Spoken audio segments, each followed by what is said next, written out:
What happens when the worst thing a mother can imagine becomes her reality and the trauma doesn't stop when the truth is finally known? Tonight, we're having a conversation about grief, trauma, faith, and the body, and the extraordinary strength it takes to keep going when the heart has been shattered. Our guest, Saleemah Graham-Fleming, knows this literally, intimately after the devastating loss of her daughter, Shania. Saleemah discovered that grief wasn't only something she carried emotionally, it was something her body carried too. She developed what is commonly known as broken heart syndrome. And in the middle of an unimaginary pain, she says God gave her the strength to fight. This isn't simply a story about loss, it's a story about what happens when a broken heart becomes a voice for others. This is Elevation in Action, Truth, Trauma, and Transformation. And today we're asking, how do you retrain your mind, care for your body, and find purpose when life has changed forever? Join me as we welcome Mrs. Saleemah Graham. Hello, beautiful. How are you? Hi, Dr. Britt McDonald. How are you? Oh my goodness. It looked like we went dark or something. Do you see that? Is it just me? Uh, no, I can see you. Can you see Okay. me? I can. It just looked like the screen or something um, in my little square turned dark or something. I don't know. Uh-oh. There we go. There we go. I see what I did. So Okay. let me let me share something with you. Before we ever begin, I always like to have a little icebreaker, especially since we have a little heavy topic tonight. Um, Okay. so the first question I have for you is, if you could learn any new skill, what would that skill be and why?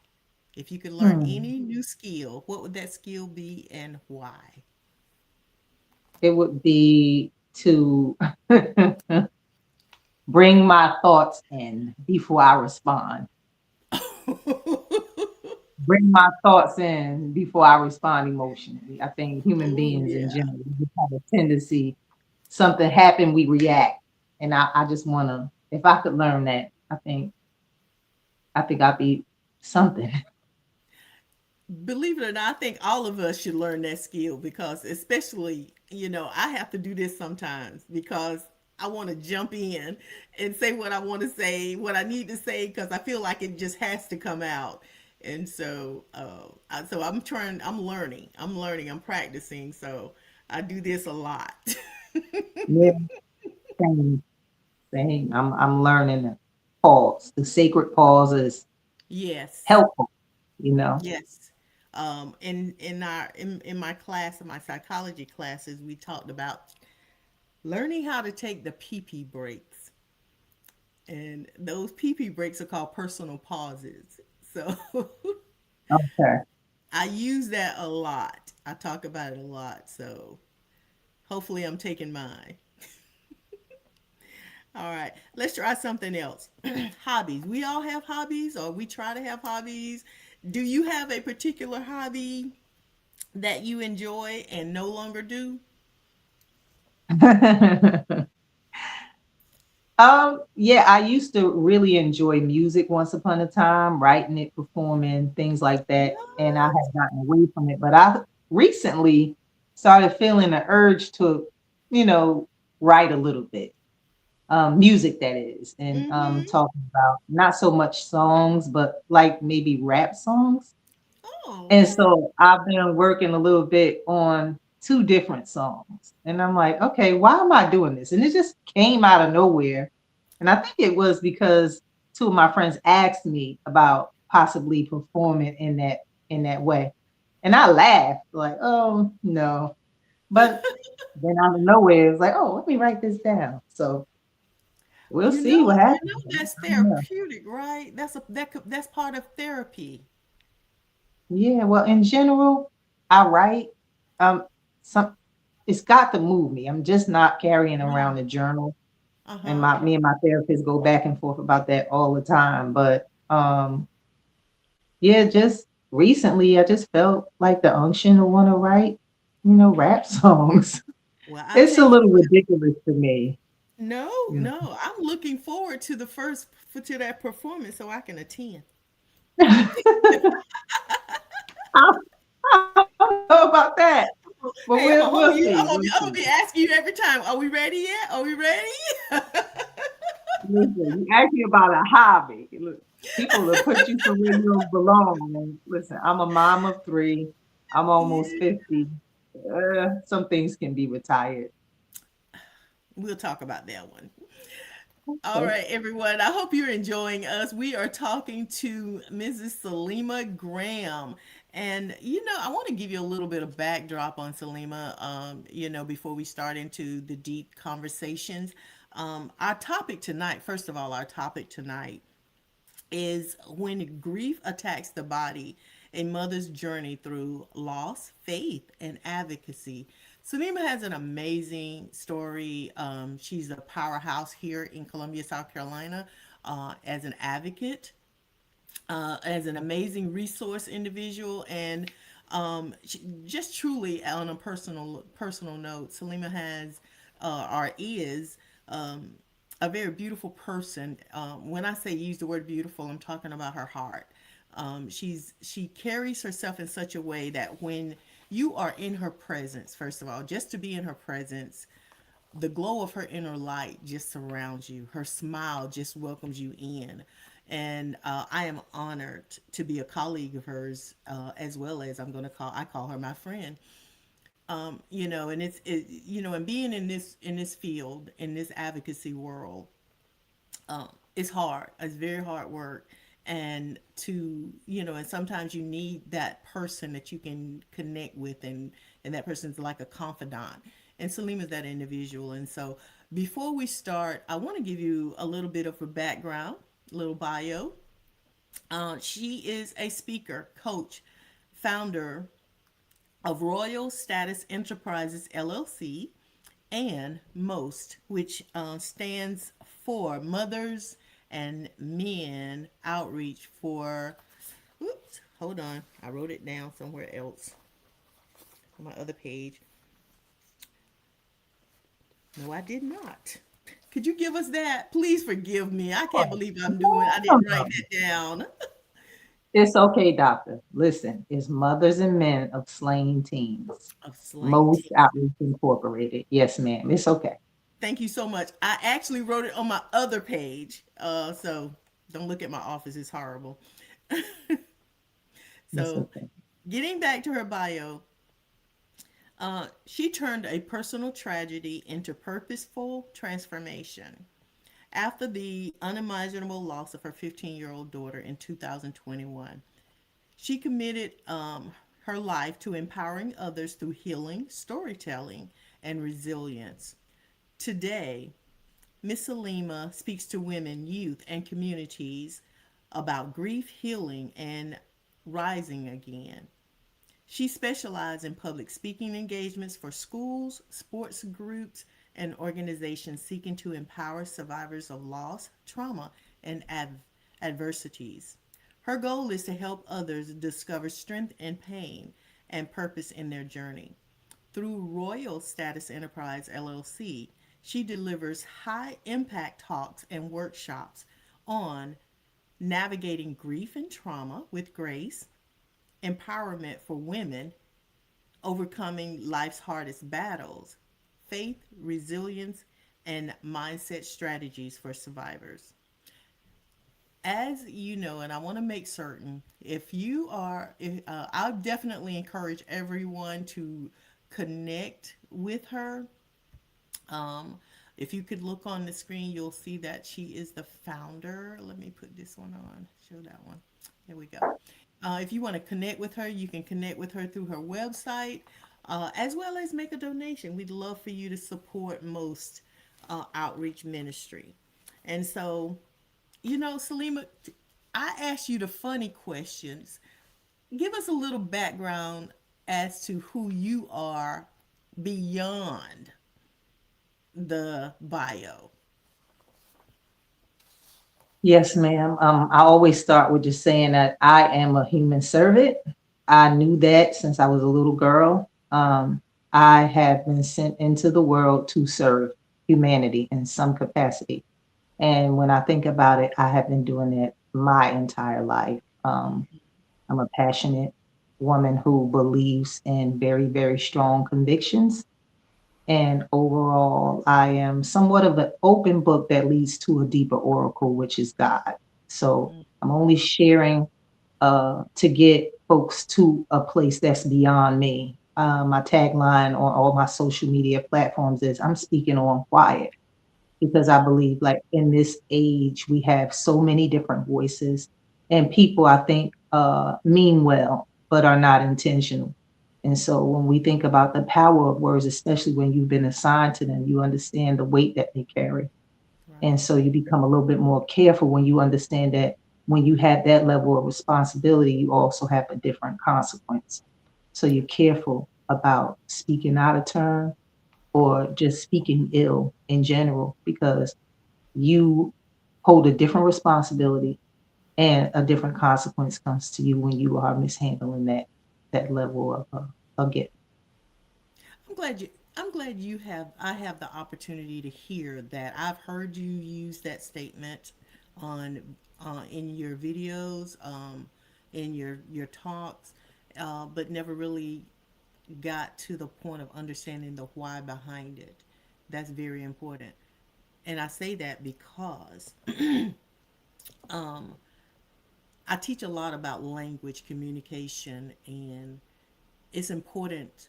Words are very important and they're very powerful for the good or for the bad. How you use Right, them is has to be intentional.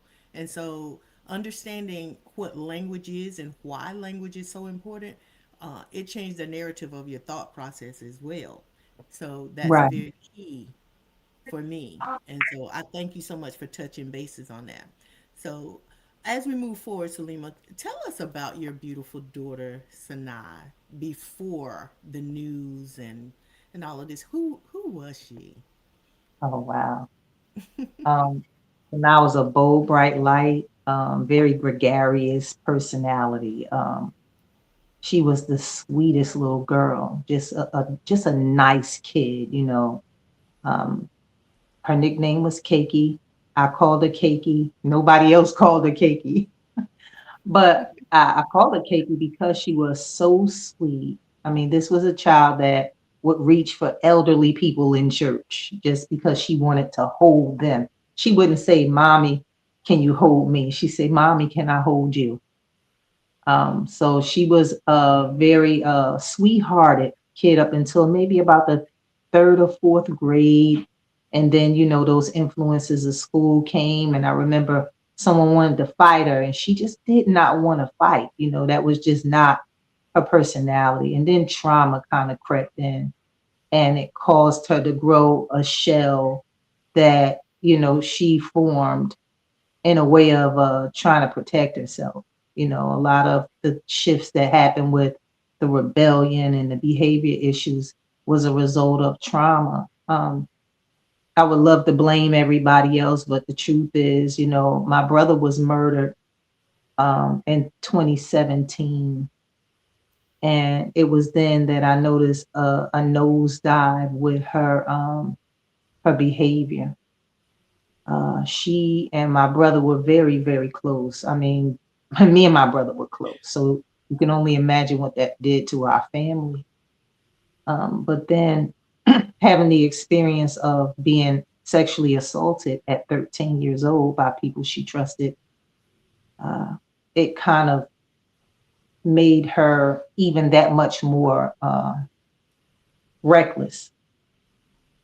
So she would leave home and, you know, those things. But I think underneath all of that, she still maintained this devotion to the people that she loved, and that if she loved you, she was going to be down with you, good, bad, or indifferent. She had this loyalty that always had her at a stance of forgiveness with people, from her dealing with her parents to even dealing with people in community that she didn't know. she was always able to see the silver lining in every cloud. Mm. So that was her, the sum of who she was from my earliest memory of her all the way up until she departed from this life. Such a beautiful light. Such a beautiful light. As you described her going up to older people, I could just see her, and how that light, radiated inside of them. And I say that because, even in biblical scripture, it says light knows light. It's drawn to light. And so even, and we can also look at that from the perspective of sometimes we can be around individuals whose light might be slightly dimmed, and our light will radiate theirs until they actually are able to glow on their own. So that's beautiful. Thank you so much for sharing, about your precious beautiful baby. I had one question in regards to that, what she was going through. um, did she did you and she ever talk about, or she pursued, um, therapy? It was really hard at first. The truth is, Sanaa was maybe about 5 or 6 years old when my mom passed away. And I had taken care of my mom. So shortly after my mom transitioned from cancer, I had the whole family in therapy. So that was the onset of her going to therapy. So she was very familiar with it.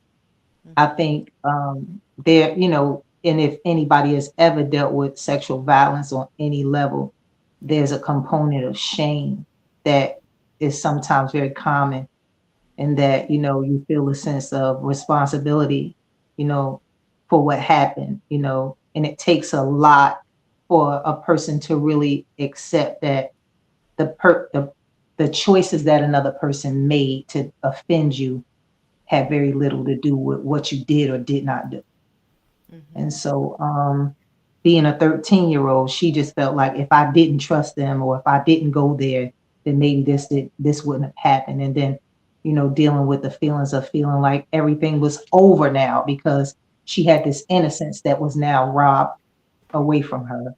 And so Mm-hmm. now everything else is useless. So why try to play sports? Why try to, aspire in school? Why try to write as she, so eloquently did? And it became everything was, well, if I can't beat this, I'm going to join this system of just rebellion and violence. And so she started to leave home, and, we had done quite a few things in the state of New Jersey. And then we decided we would come to South Carolina, which is where I went to school, and I was familiar with the area, some friends and family here. And so we made the transition in hopes that that would help her. Um, and For a while, it did work, but then the pandemic hit. And if you know anything about trauma, you Mm-hmm. know, uh, complex trauma is very, very just what it says. It's complex, but it's complicated in that, it doesn't become one thing that's triggering a person, but a culmination of different things that's doing it. Absolutely. That's why, as you are very familiar with, why I love brain-based methodologies, being able to teach. I'm not going to go into that right now. We're going to leave it for the end segment, but at our end segment, I'll come back and I'll address. So, but what I want to do is I want to talk to you about the body. Hearing the news, the moment of impact. Can you describe, when your body realized what, when it caught up with your brain of the tragic loss of your daughter? What was that like for you? Wow. I don't remember the exact moment. I just remember that from the moment I found out what happened to my daughter, I began to feel like I was living in a fairy tale, almost watching myself on TV. And it seems as if, I was just in an illusion of reality. But then I started to notice that there was tension kind of down my arms and down, my shoulders. And it was a constant. It was like every morning I woke up and every night I went to bed. And over time, I would notice that sometimes I wouldn't eat and it wouldn't bother me. And thankfully, I had supports around me where people would come in. And at the time, it was just me and then my 5-year old. And they would come and check in on us. And it'd be like, okay, if you haven't eaten, then maybe this child hasn't eaten. And so my village, you know, thankfully wrapped their arms around me so much that if I didn't eat, at least my baby ate. Um, from that to very, very jagged sleep patterns, and then just having a disassociation while I'm driving. I know I'm driving, but I feel like I'm standing outside of the car or being in conversations with people and literally not being able to track the speaker, but being there and knowing that I'm in a conversation, but not knowing what the conversation is about or even how to respond. Uh, I was fortunate to speak to another woman who had lost her child, and she recommended me taking L-theanine. Now, I know folks are going to hear this and think, well, what about ashwagandha? Well, ashwagandha didn't really have a good effect on me. I took ashwagandha and still didn't sleep. But for Mm-hmm. me, L-theanine was helping for a while. But then I would notice that there would be like a flooding feeling in my chest, Mm-hmm. not necessarily heart palpitations, but almost feeling like it's hard to catch my breath. And so it was then that I began to go to the doctor, and they tried to first just medicate me. And thankfully for my therapist and my doctor kind of working together, we did some tests and it was determined that I had broken heart syndrome. Mm-hmm. The Mm-hmm. first go around with it didn't really scare me. It's just like, oh, okay, I just need to get through this. This is happening because I lost my daughter. I need to get through this. So, and even talking to you was, hey, what can I do to fix this kind of thing? Give me some techniques to trick my body that I'm fine so I can get over it, right? Because even at this time, I'm not even doing a whole lot of crying. So, as I tried to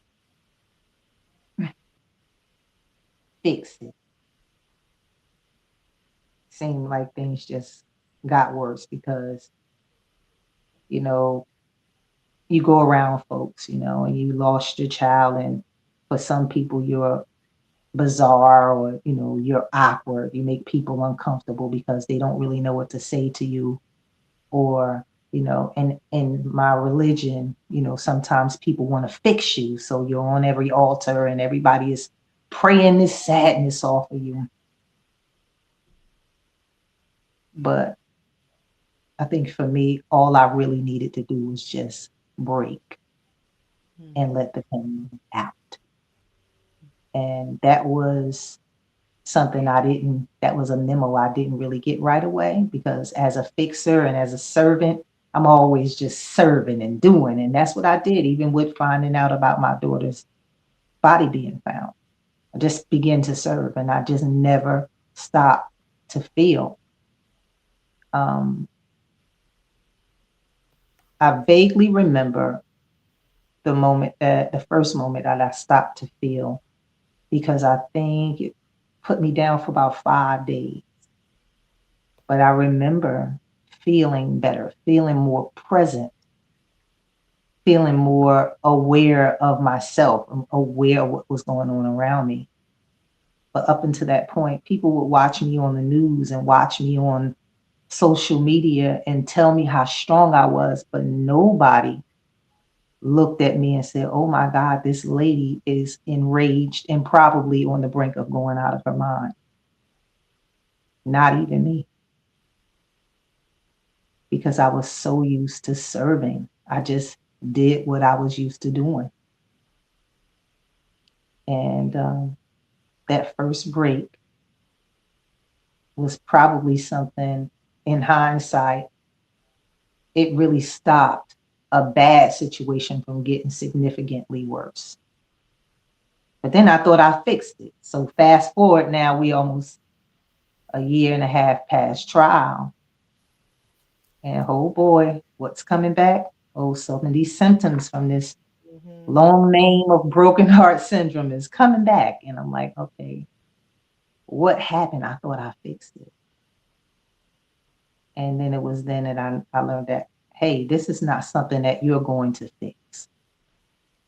This is something that you're going to learn to uh, process. You're going to learn to process it both through your mind and through your body.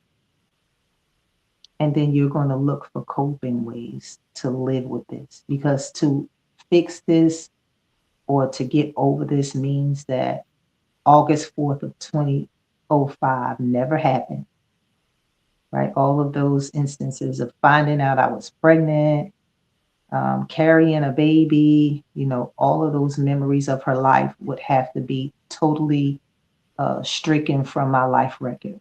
And that just can't happen. So, and I'm sure I'm giving the long answer, but it was just so many different things because I had three occurrences with the broken heart syndrome because I did not allow my entire self to process the grief and the trauma of losing my daughter. Well, thank you. Even though, as I always describe, you went around the mountain. Somebody need to hear what broken heart syndrome really is. For each person, it's totally different. But at least to know, for some people, especially those that I have trained in my workshops, a lot of things that I share with them, the first thing that have always came out, that they've always expressed to me rather, was, Dr. Juanita, I thought something was wrong with me, instead of understanding that your body will take over and do things without your permission. And so for each, at least to be able to put a name with a condition, at least it gives you a sense of power and awareness. And so thank you for, telling and teaching us, because that was a very teachable moment for us, myself included. I get the definition from the textbooks and all of that stuff, but to have someone who has a lived experience, that's an awakening. So thank you so much for sharing that. Never ever apologize when you with me. Okay.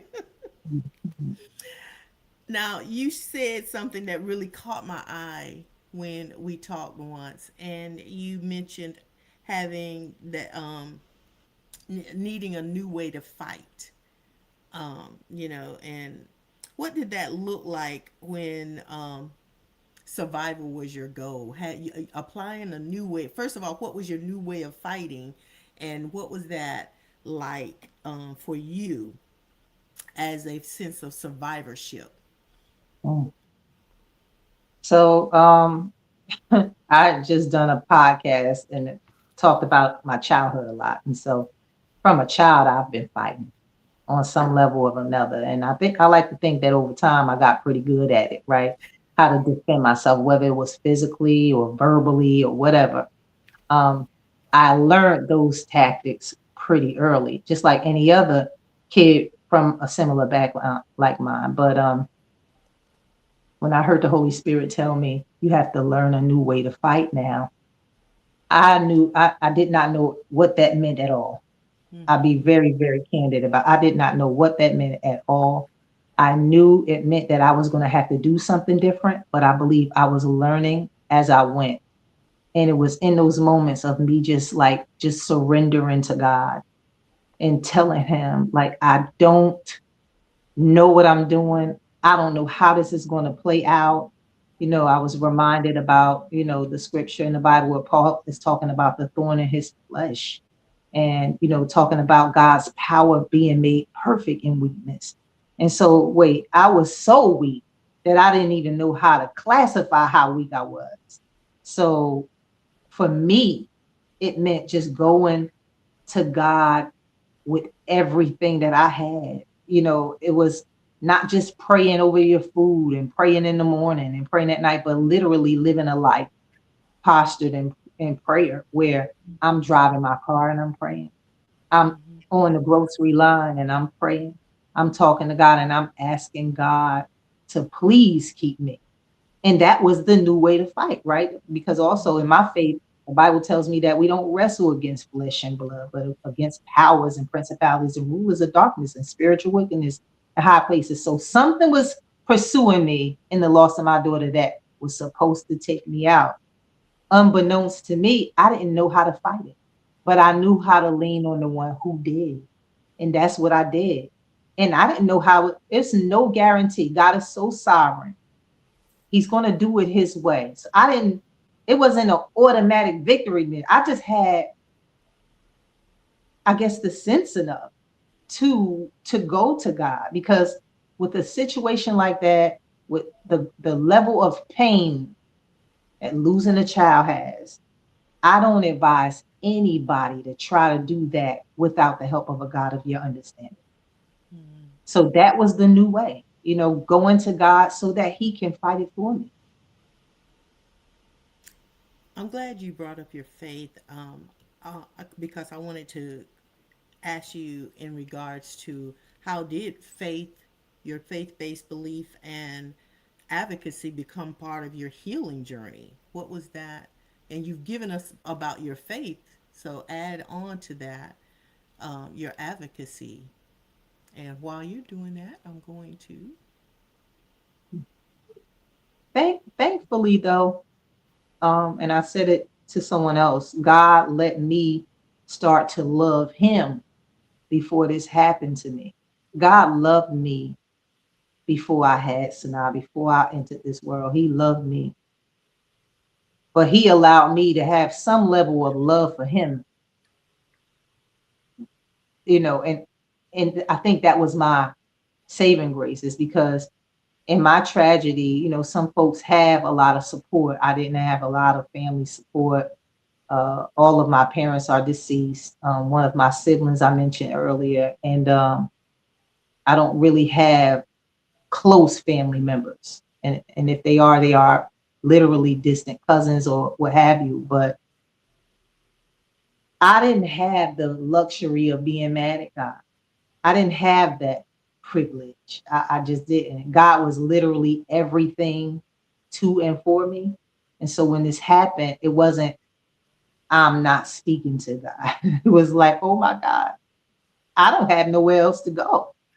I literally need you to breathe. And so I think that, coupled with, these things already being a part of my life, I have already been doing advocacy work just in a different capacity. But it became a little bit personal when this happened to my daughter. So I had already served with passion, right? And I can have empathy with the most grueling situations. But this became personal because Sanaa became every other potential victim, right?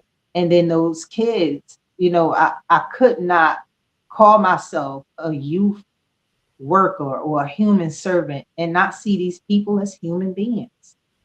What happened? So, how do we prevent this from happening to other people in general, other youth? How do we stop this from being something else that happens again? And that's where I think the passion and that personal aspect came in with advocacy work. My faith that God had graced me to have, and then just turning the advocacy up. So now that the live experience is there, not only is it where I have a reach, but I also have a relation to this. You also mentioned earlier you kind of evaded to, having to be on the news, having to talk with law enforcement in this. What does justice look like now for you through your advocacy? Because I do know that our local law enforcement played a very vital role, and they are very intricate in your program today. So, could you give us a little insight as to what that looks like today for you? Well, I'll be very, very clear that justice for me, by the grace of God, I have some acceptance with that level of justice that I've received because I look at so many different parents in my situation who did not get the grace of that justice. And so I'm always humbled, even when I get the opportunity to even formulate the word justice in my situation. I'm fortunate I have that. It was told to me that Sanaa had been one of the only young women who was found since Gabby. And then, of course, we know that I think it was two other young women who have been found after Sanaa. Mm-hmm. But when you think about that, I'm very humbled by the idea that we got some level of justice for my daughter and that she was found because she was missing for 24 days, and some people in this state are still missing. And my heart goes out so much to those families because until you have been in a place where you don't know where your loved one is, nobody will ever be able to tell you the emptiness and the the the the void that exists inside of you. And I'm always praying for resolve and revelation for those families, whether it's the children, the parents, the spouses, somebody, that someone would get closure because closure really does help. I think every situation is unique, but I think that for me, on this side of things, justice means fairness. And that if you harm someone, especially if you do it deliberately, that you should have to pay for it. Now, only God can determine how you pay for it, but I will tell you that nobody is his. From my experience, people may not ever go to court, but they always pay because God is very just and he is not going to renege on his word for anybody. We cannot do evil to folks and expect not to have to repay. I hope I'm answering the question. You are. You have. Thank you so much. And for everyone, we've been talking to Miss Saleemah Graham, and the topic of our discussion has been when grief attacks the body, a mother's journey through loss, faith, and advocacy.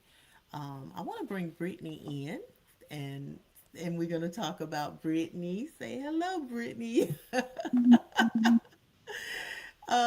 Brittany and I get to go out and talk and work and share information about what happens. And tonight, Miss Saleemah shared some very intricate things. And the key part of what she shared centers on when we talked about her body, when we talked about her thoughts, when she talked about she really used some very rich words that I want to bring in and discuss that Brittany and I can show you what happens. And so the key thing that I want everyone to understand is that what I do is the biggest thing is I want to normalize trauma and help everyone, each and every individual, understand that trauma has a way of taking over the brain, meaning the brain will take over the body and it begins to act and respond without your permission.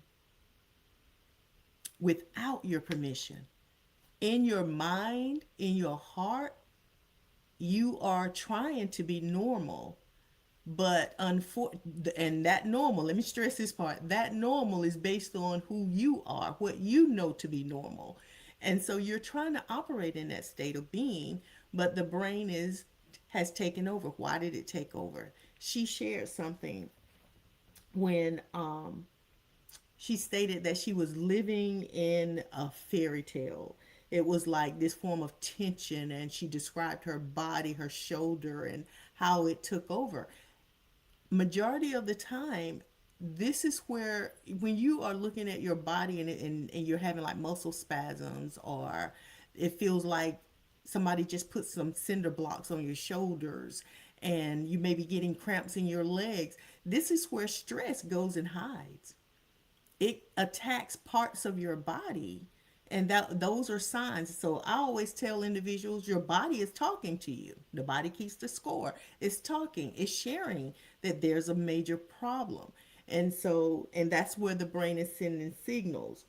The biggest word that she used was disassociation. This is a key word for individuals dealing with complex trauma, chronic trauma, complex trauma. In order for a person to be able to be present especially after a tragic situation, their brain will take over, and it will give them a form of comfort, whether it's daydreaming, whether it's if you notice, I asked her about one of her favorite hobbies, and she brought up singing.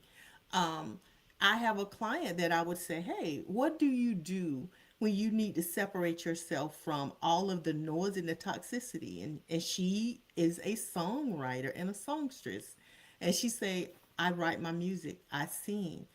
That's her body, her brain taking her away, and taking her away from a situation and allowing her a sense. And it's sort of like the brain needed a sense of peace, a relief from the stress. So it disassociated itself from the pain and from the trauma that it was dealing with at that moment.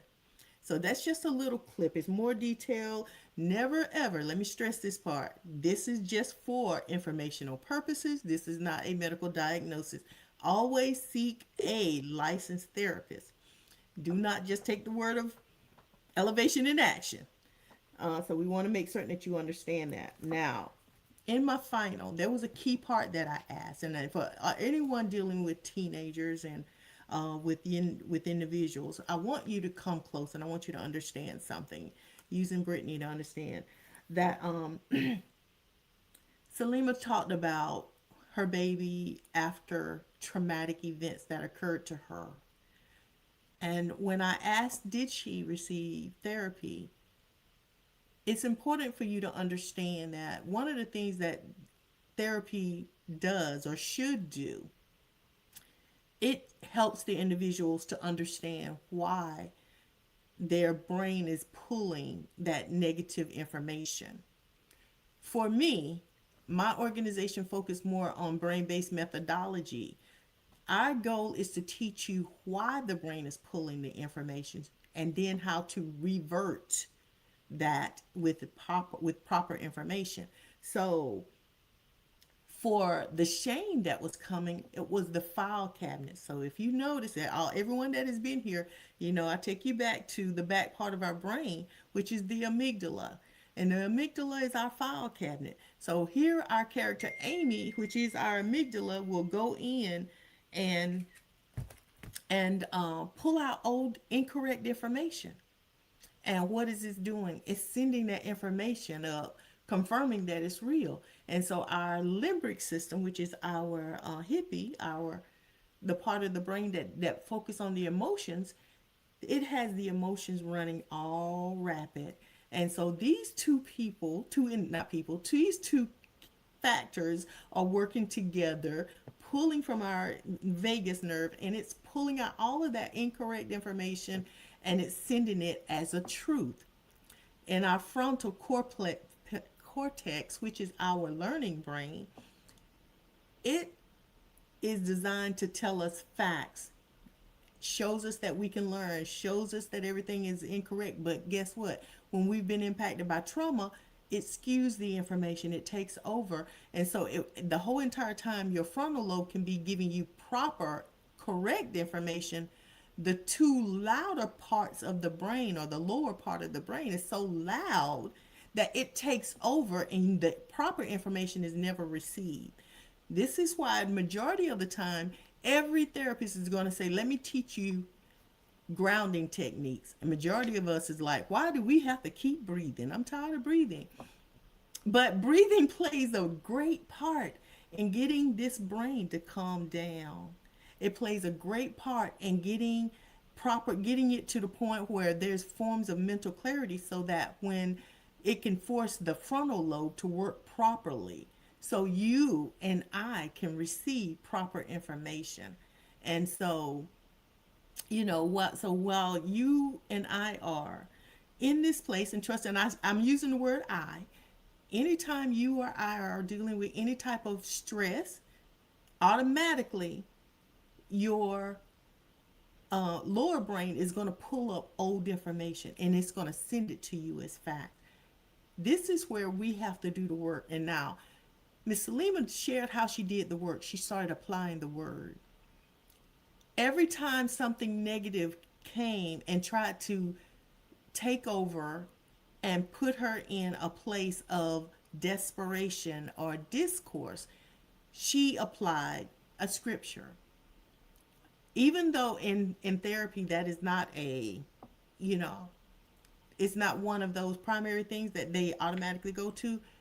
There's lots of Christian therapists, there's lots of things that are being done, even research based on psychology, which shows um, that biblical principles and scriptures help the healing process. We, those of you that are believers, such as I am, we know it is a major healing tool. So I wanted to share that part with you. I wanted to introduce and share Brittany, as well as give you a little scope as to what that looks like. So, Miss Lima, we finally get to work together, and I'm just so excited for you to be here. So, before we go, is there any closing remarks you have? I was hoping you was going to go where you went with me offline from this show. When you talked about the importance of breathing, I just knew you were going to talk about the brain and, well, the gut being the second brain and the vagus nerve resting in there, and the importance of breathing because it does something with the releasing of those nerves to help you calm down, right? Because that's that upstairs and downstairs brain Right. that you taught me about. She's not giving herself enough credit, so I guess I'm going to do this now.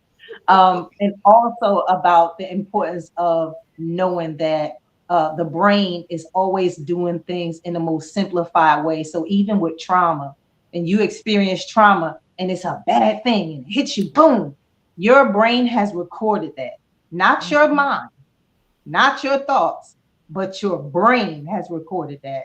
And now, whatever you experience, something that looks like it may resemble trauma in that way, it defaults to the most simplified thing. So now Mm-hmm. you're replaying the worst case scenarios and all of those, not because they're true, but because the brain has had the experience and now has created a mapping to simplify it and have you on autopilot with that thing. And the only way Mm-hmm. you change it is if you change your way of thinking, which is why the Bible tells us be transformed by the renewing of your mind. So your mind and your brain are not the same.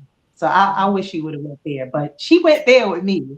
She went there with me. And so it's so important that whatever your faith is, that you remember that thoughts do become things, right? Yes, And so they do. you have these experiences in your life, whether it's the loss of a child or a loss of a job or a failed relationship, that it's so important that you don't feed that negative action or occurrence with negative thinking.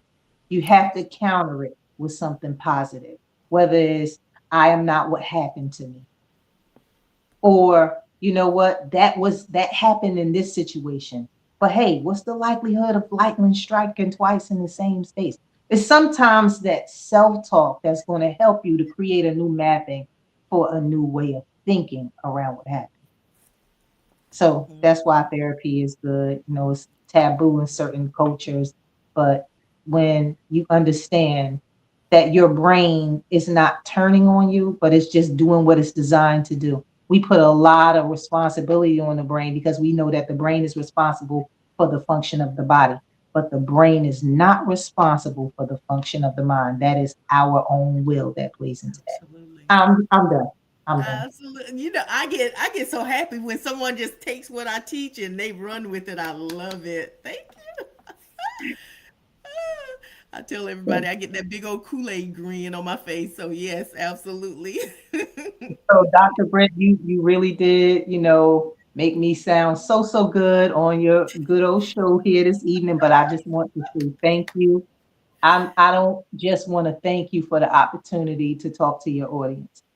I don't want to just thank you for giving me a platform to share my story, but I want to thank you for seeing me past just what happened to me enough to take time out and sit with me at a Panera Bread on a Tuesday afternoon for about three Yep. and a half hours and teach me all these things that made me feel like I'm not losing my mind, but I'm having a human experience, and everything that I was experiencing was very, very normal. When you told me that, it changed so many different things. And suddenly I didn't feel afraid that my life as I knew it was going to be totally over. And it was just a matter of time. Because in my mind at that point, I felt like my brain was just going to turn on me. But when you gave me the information you gave me, I suddenly didn't feel like an alien. So Oh, thank you so much. Thank you. This is deeper than just, what we do, how we serve folks, but me being a person in this space and serving just like something terrible happened to me. And it was the things that you taught me to help me navigate it. So thank you. I would have never got to a Dr. Lee Warren or uh, one of my sister girls, Dr. Nina, on social media had it not been for you telling me, hey, what you're going through right now is very normal. This is exactly what's supposed to happen. And I'm like, really?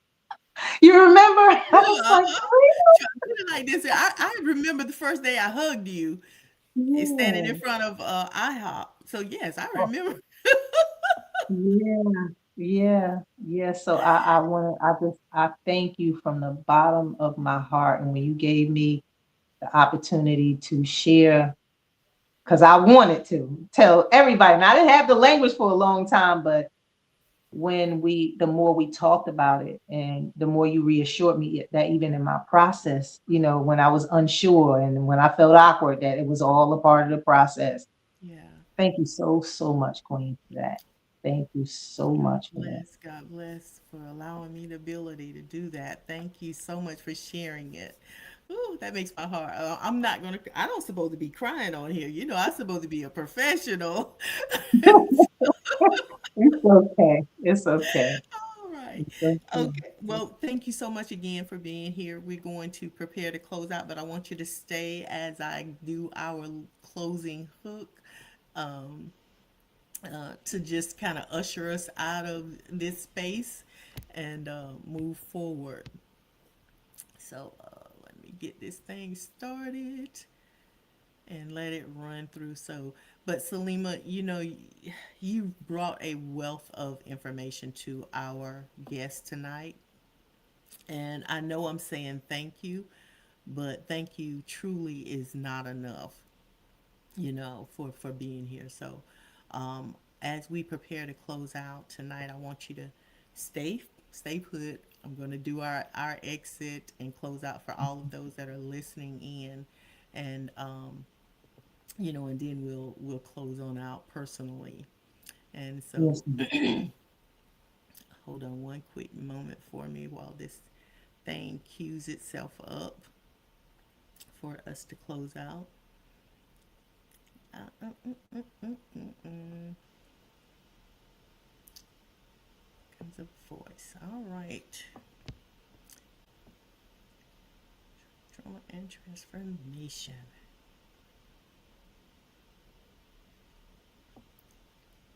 And so, as we prepare to close out, I want everyone to understand that sometimes, that sometimes elevation doesn't mean that the pain disappears. Sometimes elevation means that the pain no longer gets to decide what happens next. Saleemah's story reminds us that healing doesn't erase the person we lost. It doesn't require us to forget what happened. Sometimes healing looks like prayer. Sometimes it looks like tears. Sometimes it looks like learning to listen to your body. And sometimes healing becomes advocacy. The decision to use your voice is another familiar experience, just a different outcome. As you lead this conversation, remember this: your brain may remember what happened, your body may remember what happened, but neither has to determine the entirety of who you become based on what happened. Take a breath, give yourself permission to feel, and if today brought something to the surface, don't rush past it. Be gentle with yourself, reach toward safe support, because here at Elevation in Action, we believe transformation doesn't require us to deny trauma. It begins when we learn to do with it. Do, until the next time, protect your mind, listen to your body, honor your story, and continue to rediscover the me you aspire to be.